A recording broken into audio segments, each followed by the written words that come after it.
This segment of Founders and Visionaries is brought to you by 15 Craigside. Well, this property is absolutely spectacular. Thank you. Tell me a little bit about 15 Craigside and all it has to offer. Well, Craigside historically was the home of the Davies family in the 1880s. It became the home to Iolani School in the 20s. And at the end, in the early 60s, Iolani moved down to Alawai, and the United Church of Christ Hawaii Conference bought the property, and it became the home of the conference. They moved to the Casey Family Foundation in 2006, 2005, and at that point in time, we decided, trying to discern what to do with the property. And after a lot of work with the conference and with the churches within the conference and what we should do with the property, they came to us because our roots are with Arcadia, United Church of Christ, and said we'd like retirement housing, moderate income within the building is where we have a full continuum of care, and a great place to be in your senior years.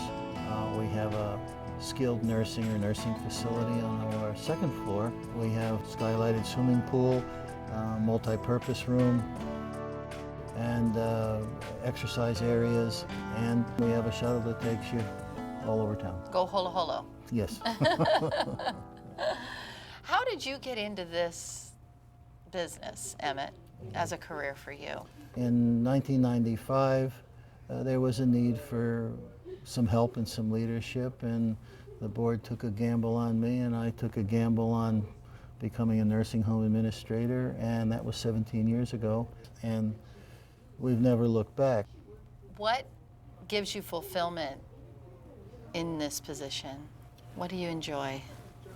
Well, I enjoy every day, but at the end of the day, I'm able to take a look and see the little acts of kindness, the little acts of good things we've done, mixed in with some of the mistakes and some of the uh-ohs.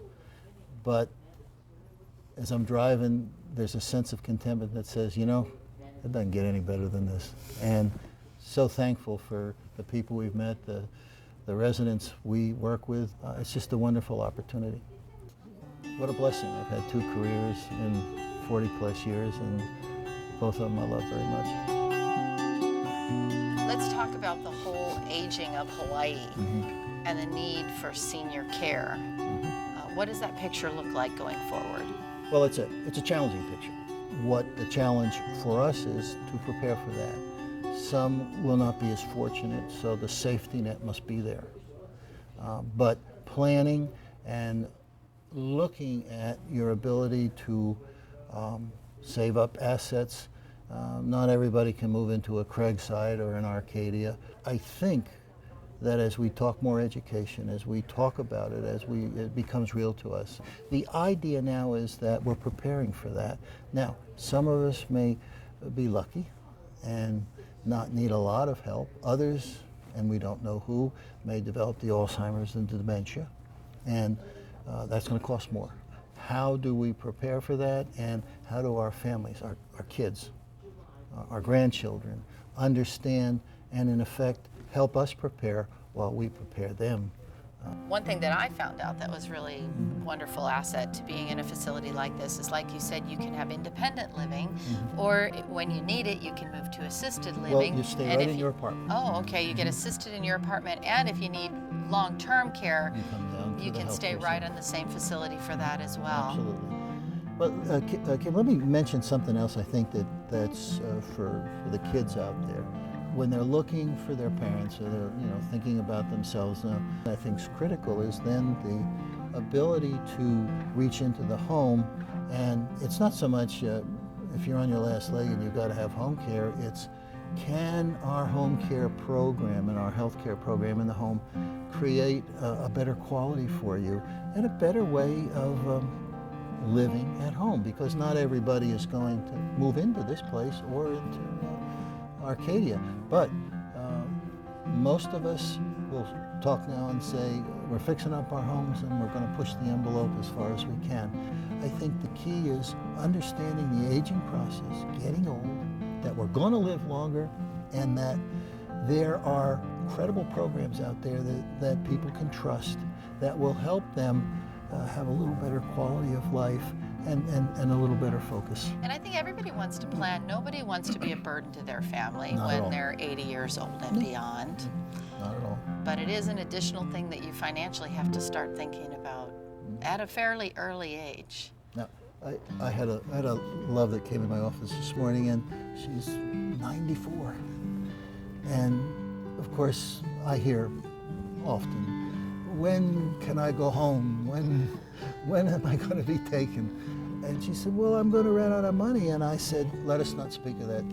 I don't care whether you run out or not. And she said, well, can I go get my hair done? What she does every week. And I said, 2 times if you want.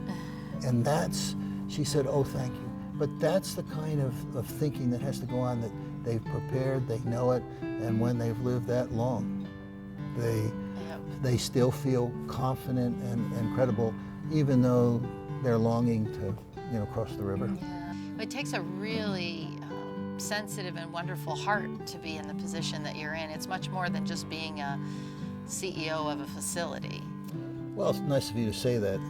It takes a great staff, and for me, a lot of luck. But luck is where the opportunity meets the preparation. That's what a coach used to tell me, and there's the preparation by our staff all the time is wonderful. They're a caring bunch of people. Whether you were 85 in rural Virginia or you're 85 in urban Honolulu, the love emanates wherever you are.